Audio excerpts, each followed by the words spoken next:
Hello students, good morning. तो अपन आज पढ़ेंगे बोर का परमाणु मॉडल। बोर परमाणु मॉडल और बोर की परिकल्पनाएं, अभिगृहित। तो पिछले वीडियो में अपने क्या पढ़ा था? थॉमसन परमाणु मॉडल और रदरफोर्ड परमाणु मॉडल। तो थॉमसन परमाणु मॉडल की कमियां क्या थी? थॉमसन परमाणु मॉडल जो है वो परमाणु के रेखीय स्पेक्ट्रम की व्याख्या नहीं कर सका था। परमाणु के रेखीय स्पेक्ट्रम की व्याख्या नहीं कर पाया था। और रदरफोर्ड परमाणु मॉडल की दो कमियां थी। दोनों कमियां इंपॉर्टेंट हैं, एग्जाम में पूछ सकते हैं। तो पहली कमी क्या थी रदरफोर्ड की? तो रदरफोर्ड जो है वो परमाणु के स्थायित्व की सफल व्याख्या नहीं कर सका था। सफल व्याख्या, परमाणु के स्थायित्व की सफल व्याख्या नहीं कर पाया था, क्योंकि उसने बताया था कि यदि इलेक्ट्रॉन घूमता है तो घूमते हुए इलेक्ट्रॉन की ऊर्जा में कमी आएगी, और अगर ऊर्जा में कमी आएगी तो वो धीरे धीरे अंततः नाभिक में गिर जाता है। तो रदरफोर्ड के अनुसार जो इलेक्ट्रॉन है वो नाभिक में गिर जाता है अंततः। तो अगर नाभिक में गिर जाएगा तो नाभिक का अस्तित्व खत्म हो जाएगा। तो अतः जो रदरफोर्ड परमाणु मॉडल है वो परमाणु के स्थायित्व की सफल व्याख्या नहीं कर पाया था। दूसरा पॉइंट अपन पढ़ रहे थे कल कि यह परमाणु के रेखीय स्पेक्ट्रम की व्याख्या नहीं कर पाया था। परमाणु के रेखीय की परमाणु का जो स्पेक्ट्रम होता है वो रेखा के रूप में होता है, जबकि रदरफोर्ड ने क्या बताया था कि रदरफोर्ड के अनुसार परमाणु का जो स्पेक्ट्रम होता है वो सतत स्पेक्ट्रम होता है। परमाणु का स्पेक्ट्रम क्या होता है? सतत स्पेक्ट्रम होता है, जबकि वास्तव में क्या होता है? रेखीय स्पेक्ट्रम होता है। तो जो रदरफोर्ड है वो परमाणु के स्थायित्व की और परमाणु के रेखीय स्पेक्ट्रम की व्याख्या नहीं कर पाया था, और थॉमसन भी परमाणु के रेखीय स्पेक्ट्रम की व्याख्या नहीं कर पाया था। तो आज अपन पढ़ेंगे बोर परमाणु मॉडल।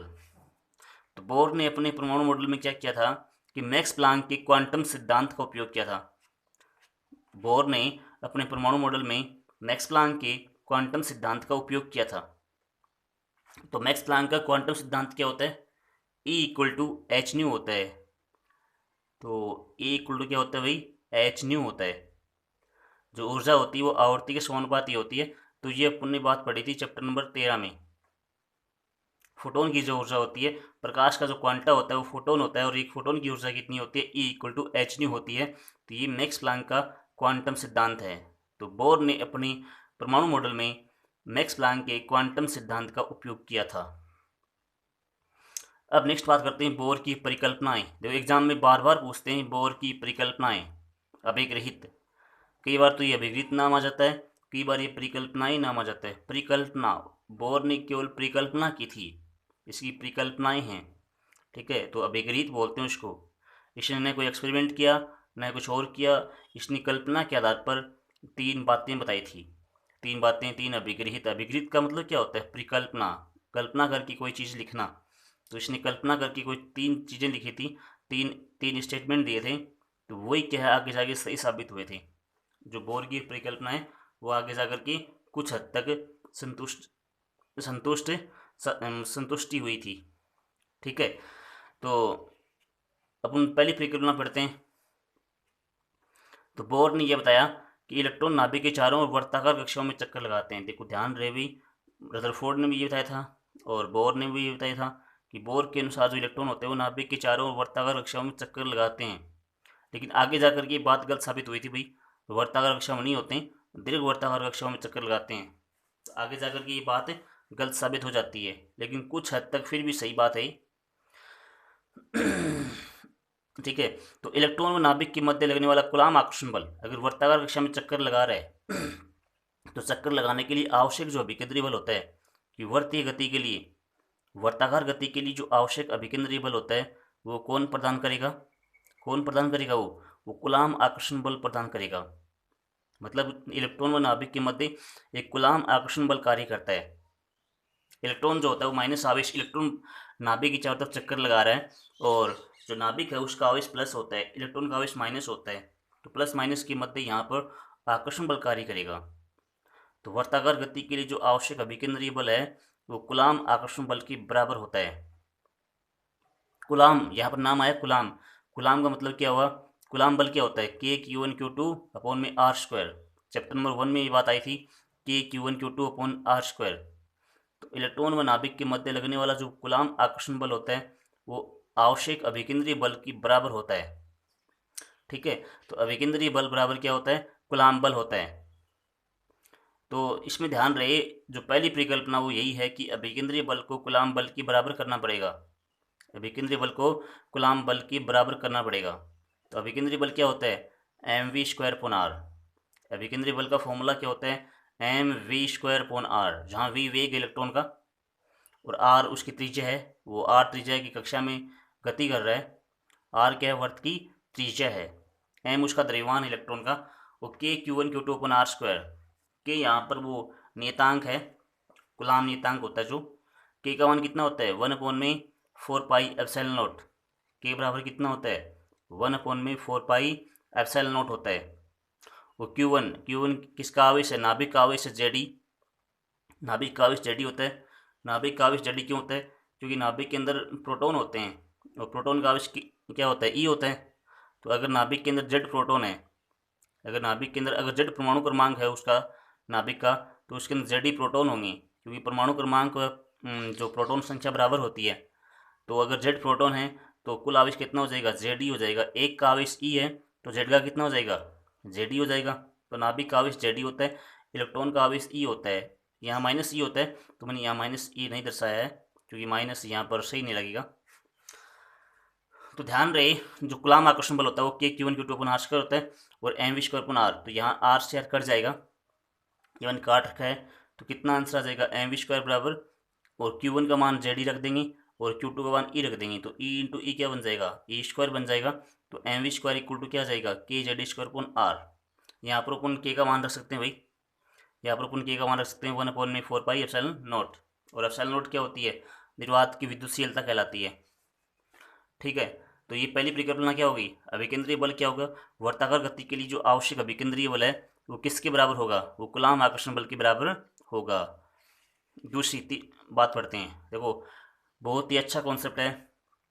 इलेक्ट्रॉन नाभिक के चारों ओर उन्हीं वर्ताकार कक्षों में चक्कर लगाते हैं। इलेक्ट्रॉन नाभिक के चारों ओर उन्हीं वर्ताकार कक्षों में चक्कर लगाते हैं जिनमें इलेक्ट्रॉन का कोणीय संवेग, ध्यान रहे, इलेक्ट्रॉन का जो कोणीय संवेग होता है वो h/2π का पूर्ण गुणज होता है। कोणीय संवेग का फॉर्मूला क्या होता है भाई? mvr होता है। L बराबर क्या होता है? mvr, एंगुलर मोमेंटम होता है। एंगुलर मोमेंटम, कोणीय संवेग, h/2π का क्या होना चाहिए? पूर्ण गुणज होना चाहिए। पूर्ण गुणज का मतलब क्या होता है? यहाँ पर n आएगा, क्या आएगा? पूर्णांक होना चाहिए n, और L बराबर mvr। तो ये mvr क्या होता है? कोणीय संवेग होता है। जो कोणीय संवेग होता है वो h/2π का क्या होना चाहिए? पूर्ण गुणज होना चाहिए। ठीक है, यहाँ पर इसलिए n कर दिया। पूर्ण गुणज का मतलब क्या हुआ? n आएगा, और किसका होगा? h/2π का होगा। तो इसमें ध्यान रहे आपको, h/2π का पूर्ण गुणज कौन होता है? कोणीय संवेग होता है। तो आप सीधा लिख सकते हो कि बोर के अनुसार जो कोणीय संवेग होता है वो h/2π का पूर्ण गुणज होता है, और mvr बराबर nh/2π। तीसरी बात है, देखो ये इसमें यहाँ पर प्लांक का क्वांटम सिद्धांत काम में आ रहा है। क्वांटम सिद्धांत यहाँ काम में आ रहा है। जो तीसरी परिकल्पना है, प्लांक के अनुसार ऊर्जा कितनी होती है फोटोन की? E बराबर hν होती है। देखो यहाँ पर E बराबर hν दिया हुआ ना, E बराबर hν। तो यहाँ पर इस वाली परिकल्पना में प्लांक का क्वांटम सिद्धांत काम में आ रहा है, E बराबर hν। तो बोर ने क्या बताया था कि यदि इलेक्ट्रॉन निम्न ऊर्जा स्तर से उच्च ऊर्जा स्तर में संक्रमण जाता है, अगर इलेक्ट्रॉन निम्न ऊर्जा स्तर से उच्च ऊर्जा स्तर में जाता है, मतलब ऊर्जा ग्रहण करके, मान लो ये वाली ऊर्जा स्तर है, फिर इसके ऊपर ऊर्जा स्तर है, तो इलेक्ट्रॉन जो होता है वो अनेक वर्ताकार कक्षों में चक्कर लगाता है। इलेक्ट्रॉन जो होता है वो अनेक वर्ताकार कक्षों में चक्कर लगाता है कि ये पहली कक्षा, फिर दूसरी कक्षा, फिर तीसरी कक्षा, फिर चौथी कक्षा। तो इलेक्ट्रॉन जो संक्रमण करता रहता है ऊर्जा ग्रहण करके, ऊर्जा का उत्सर्जन करके, तो इलेक्ट्रॉन जब निम्न ऊर्जा स्तर से उच्च ऊर्जा स्तर में जाता है तो ऊर्जा का क्या करेगा? अवशोषण करेगा। और जब इलेक्ट्रॉन उच्च ऊर्जा स्तर से निम्न ऊर्जा स्तर में आता है तब क्या करेगा? ऊर्जा का उत्सर्जन करता है।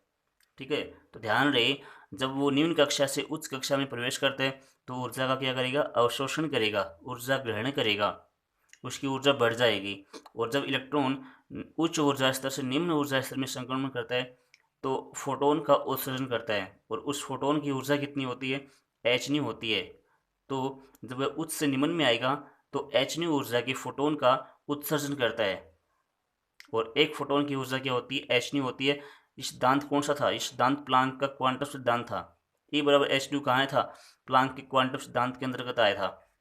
तो देखो ध्यान रहे, यदि उच्च कक्षा की ऊर्जा En2 व निम्न कक्षा की ऊर्जा En1 हो, En2 व En1 हो, तो माइनस कर देंगे भाई। उच्च कक्षा की ऊर्जा En2 बता रहा है और निम्न कक्षा की ऊर्जा En1 बता रहा है, तो दोनों को माइनस करेंगे तो कितना बच जाएगा, एच न्यू बच जाएगा।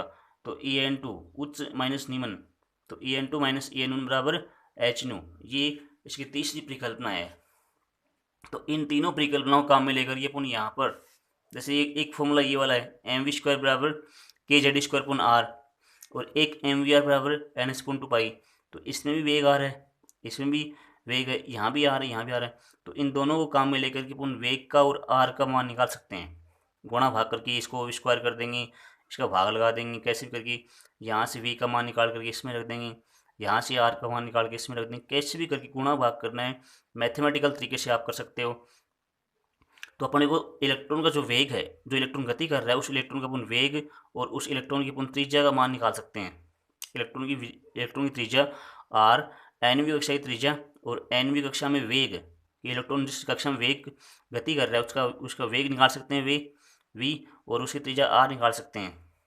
ठीक है, तो यहाँ से इन दोनों फॉर्मूलों से अपन वी और आर निकाल लेंगे, और जब ऊर्जा की बारी आएगी तो ऊर्जा अपन यहाँ से निकाल सकते हैं। ठीक है, कैसे भी करके, और ऊर्जा ऐसे भी निकल जाएगी दोनों से। तो ये तीनों परिकल्पनाएं बहुत इंपॉर्टेंट है। तो नेक्स्ट पढ़ते हैं हम नंबर 1 टॉपिक, एग्जाम में आता है। देखो, इलेक्ट्रॉन की एनवी कक्षा की त्रिज्या आरन ज्ञात करना। इलेक्ट्रॉन की एनवी कक्षा की त्रिज्या आरन ज्ञात करना। इलेक्ट्रॉन जिस कक्षा में त्रिज्या गति कर रहे हैं उसकी त्रिज्या कितनी होगी, आरन, वो निकालना पड़े को। तो इसमें पहली परिकल्पना काम में लेंगे। बोर की प्रथम परिकल्पना से क्या होती है, एम वी स्क्वायर पुन आर के जेड स्क्वायर पुन आर स्क्वायर। ठीक है भाई, एम वी स्क्वायर पुन आर होता है अभिकेंद्री बल होता है, ये वाला क्या है, कूलाम आकर्षण बल है, कूलाम आकर्षण बल। तो यहाँ से के जेड स्क्वायर पुन आर, और आर से आर कट जाएगा। आरन यहाँ पर किस लिए है, आरन एनवी कक्षा की त्रिज्या, वी एन यहाँ पर क्या है, एनवी कक्षा का वेग है, वी एन यहाँ पर क्या है, एनवी कक्षा का, एनवी कक्षा के अंदर इलेक्ट्रॉन का वेग है, और एन आर एन मतलब एन वी कक्षा त्रिज्या है। तो ये कट जाएगा, तो एम वी स्क्वायर बचेगा, और यहाँ से आर कट गया, तो K Z square one are बच गया। समीकरण नंबर 1। द्वितीय परिकल्पना से, द्वितीय परिकल्पना क्या होती है, एम वी आर बराबर एन एच पॉइंट टू पाई। मैंने यहाँ पर एन लगा दी, यहाँ एन लगा दिया, क्योंकि एन वी कक्षा की बात कर रहे हैं अपन, एन वी कक्षा की बात कर रहे हैं, तो यहाँ पर दोनों तरफ एन एन लग जाएगा। यहाँ से आप वी निकाल लो, यहाँ से वी निकालेंगे तो एम और आर इसके भाग में चला जाएगा, एम और आर इसके भाग में चला गया, ऊपर बच गया एन एच, नीचे 2 पाई है, और एम इसके बट्टा में आ गया, आर इसके बट्टा में आ गया। ये मान कहाँ रखोगे आप, समीकरण नंबर 1 में रख दोगे आप, क्योंकि मेरे को आर निकालना है। तो यहाँ से मैंने वी को गायब कर दिया है, यहाँ से मैंने वी को गायब कर दिया है, वी का मान यहाँ रखेंगे ना तो आर का मान आ जाएगा। मैथमेटिकल तरीका है, आप कैसे भी कर सकते हो, आप और भी तरीके इसके, आप इसके डिवाइड कर सकते हो, यहाँ पर आप भाग कर सकते हो, है ना, कैसे भी आप इसका स्क्वायर कर सकते हो, फिर आप स्क्वायर करके ये मान यहाँ रख सकते हो। तो कई तरीके से करने के, लेकिन आप सीधा तरीका करो, यहाँ पर भी जो वी का मान है वो आप यहाँ पर रखो। ठीक है, एम मैंने वी का मान रख दिया एन एच पॉइंट टू पाई एम आर एन, ये वाला, फिर इसका स्क्वायर आएगा यहाँ पर, फिर के जेड स्क्वायर अपन आर एन, यहाँ पर अपन के का मान लिख सकते हैं 1/4 पाई एप्सिलॉन नॉट, बाद में लिख देंगे, स्क्वायर कर दो, एम का M N square H square, N square H square, 2 का स्क्वायर 4 हो जाएगा, पाई का स्क्वायर पाई स्क्वायर हो जाएगा, एम स्क्वायर और आर एन स्क्वायर, स्क्वायर कर दिया। आगे वाला ऐसा कैसा, ये स्क्वायर, आर एन यहाँ भी है, आर एन यहाँ भी है, तो एक आर एन कट जाएगा और एक आर एन इसमें बच जाएगा, एम यहाँ भी है, एम यहाँ भी है, तो एक एम कट जाएगा। देखो, फिर इसमें वज्रगुणा कर, अपन आर का मान निकालना है तो वज्रगुणा करना पड़ेगा भाई, ये आर चाहिए अपने को, तो यहाँ से देखो वज्रगुणा करना पड़ेगा, तो इसको वज्रगुणा करेंगे, तो ये ऐसे कर दिया, ये ऐसे कर दिया, तो देखो ये वाला आ जाएगा। तो यहाँ पर देखो ये गुणा कर दिया मैंने, इसको 1 से कर दिया, इसको इससे कर दिया, तो K Z square 4 pi square M square R N, तो ये आर एन चाहिए मेरे को। ये वाला आर एन कैसे आएगा, गुणा में जो संख्या है वो भाग में जाएगी, ये वाली जो गुणा में संख्या वो कहाँ जाएगी, भाग में जाएगी,